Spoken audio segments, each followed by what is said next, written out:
Hey guys, welcome back to this channel. और आज हम डिस्कस करेंगे क्लास 9 का सिविक्स का first chapter, what is democracy, why democracy. तो आज हम पढ़ने जा रहे हैं free and fair election, electoral competitions, जो कि है डेमोक्रेसी का हमारा सेकेंड फीचर। तो चलिए डिस्कस करते हैं। अगर आप मेरे चैनल पे न्यू है तो इस चैनल को सब्सक्राइब कर दीजिए, learn eight is Divyanka Sinha, और इस वीडियो को लाइक कीजिएगा और ज़्यादा से ज़्यादा लोगों के बीच शेयर कीजिएगा। तो चलिए स्टार्ट करते हैं। Free and fair electoral competition in China, elections are regularly held after every 5 years for electing the country's parliament called Quanguo Renmin Daibiao Dahui. तो चाइना में हर 5 साल पे इलेक्शंस होते हैं ताकि वो कंट्री के पार्लियामेंट को इलेक्शंस कर सकते हैं, ताकि कंट्री का पार्लियामेंट चले, जो कि नेशनल कांग्रेस है चाइना का। ठीक है, तो उसका नाम है यहाँ पे क्वांगो रेनमिन डाइबियो दाहुई। ठीक है, the National People's Congress has the power to appoint the president of the country. तो नेशनल पीपल की जो कांग्रेस है उनके पास पावर है कि वो अपने प्रेसिडेंट को इलेक्ट कर सके कंट्री की। It has nearly 3000 members elected from overall China. तो इधर सिर्फ 3000 लोग ही इलेक्ट किए जा सकते हैं पूरे चाइना में से। Some members are elected by the armies, कुछ इलेक्ट होते हैं आर्मी के द्वारा। Before contesting elections a candidate need the approval of the Chinese Communist Party. तो बिना इलेक्शन को कंडक्ट करने के लिए कैंडिडेट को चाहिए होती है, अप्रूवल चाहिए होती है चाइनीज़ कम्युनिस्ट पार्टी की। तो क्या आपको लगता है ये डेमोक्रेटिक है? हमें तो लगता था कि किसी की भी अप्रूवल की ज़रूरत नहीं है। ये तो गलत बात है, उन्हें क्यों इनके अप्रूवल की ज़रूरत है? Only those who are members of the Chinese Communist Party और 8 smaller parties allied to it were allowed to contest election held in 2002 and 3। तो देखो, अब जो इनके सिर्फ मेंबर्स हैं या फिर इसके और जो छोटे 8 पार्ट हैं उसके जो मेंबर्स हैं वही इलेक्ट हो सकते हैं।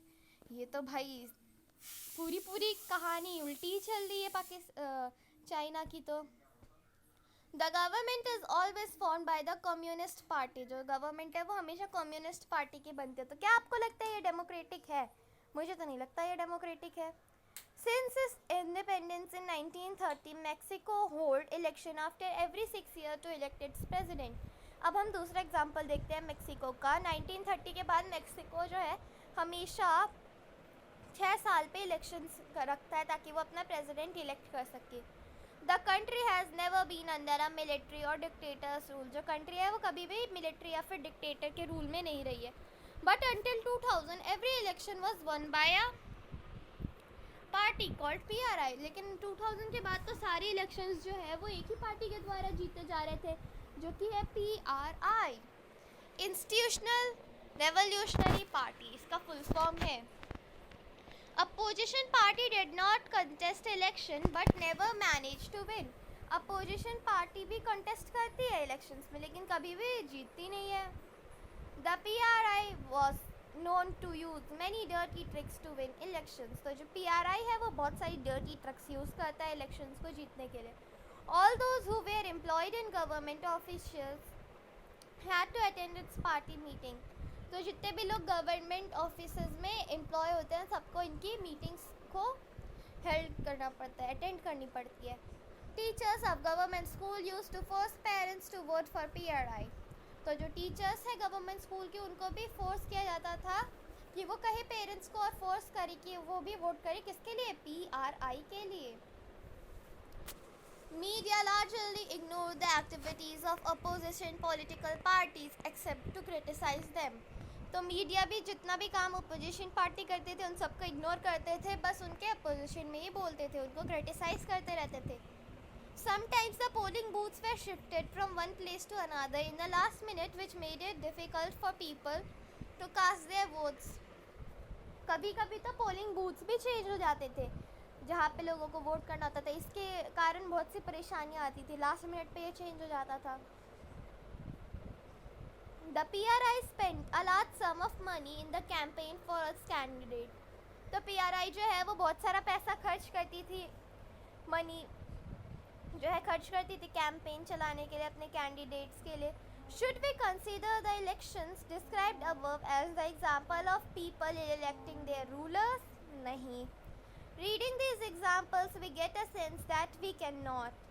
There are many problems here. यहाँ पे भी बहुत problems हैं. In China, the election do not offer the people any serious choice. They have to choose the ruling party and a candidate approved by it. We call this can we call this a choice? Nahi. In the Mexican example, people seem to really have a choice, but in practice they had no choice. There was no way the ruling party could be defeated, even if people were against it. These are not fair elections. So देखो आपने जैसे China में देखा कि जो election है वो तो होते थे, लेकिन वहाँ पे लोगों की चॉइस नहीं चलती थी. वही इलेक्शंस में खड़े होते थे जो कि उनकी पार्टी में, कम्युनिस्ट की जो पार्टी थी उसमें थे, कम्युनिस्ट की जो कमेटी थी उसमें थे, और उनके 8 जो छोटे छोटे शिफ्ट है उसके मेंबर्स थे, उन्हीं को इलेक्ट किया जाता था.